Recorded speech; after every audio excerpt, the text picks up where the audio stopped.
Billy Graham répétait souvent « Le péché ne disparaît pas par ignorance. Il doit être confessé et abandonné. » Aujourd'hui, le monde nous dit souvent que l'on peut continuer à faire ce que l'on veut sans conséquence. Mais la vérité biblique reste la même. Dieu appelle chacun de nous à se détourner du mal et à revenir vers lui. 1. Qu'est-ce que la repentance? La repentance n'est pas seulement un mot. Ce n'est pas de la culpabilité inutile. Ce n'est pas un simple regret. La repentance, c'est reconnaître nos fautes devant Dieu, les confesser sincèrement et changer de direction.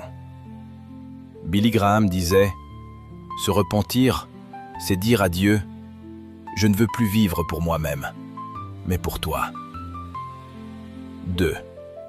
Pourquoi avons-nous besoin de repentance? Parce que le péché nous sépare de Dieu.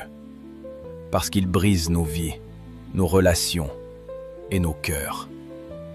Parce que sans repentance, il n'y a pas de vrai pardon, pas de vraie paix, pas de vie nouvelle. Même les plus grands hommes de Dieu avaient besoin de repentance.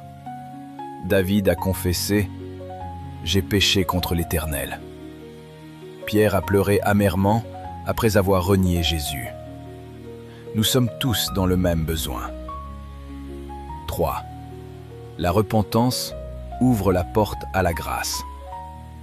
Billy Graham proclamait « Le pardon de Dieu est plus grand que le plus grand péché. » Quand nous nous repentons, nos fautes sont lavées, nos cœurs sont purifiés. Nous recevons une nouvelle force pour marcher avec Dieu. La repentance n'est jamais une fin en soi.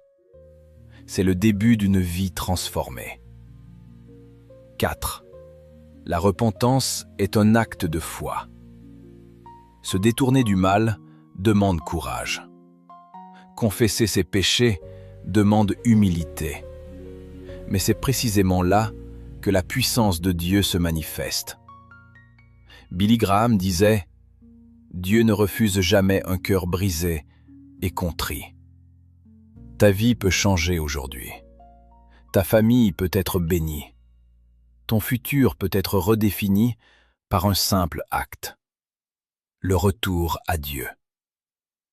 5. Appel à la décision. Aujourd'hui, Dieu t'invite à un pas concret. Confesse sincèrement tes péchés. Demande à Jésus de transformer ton cœur.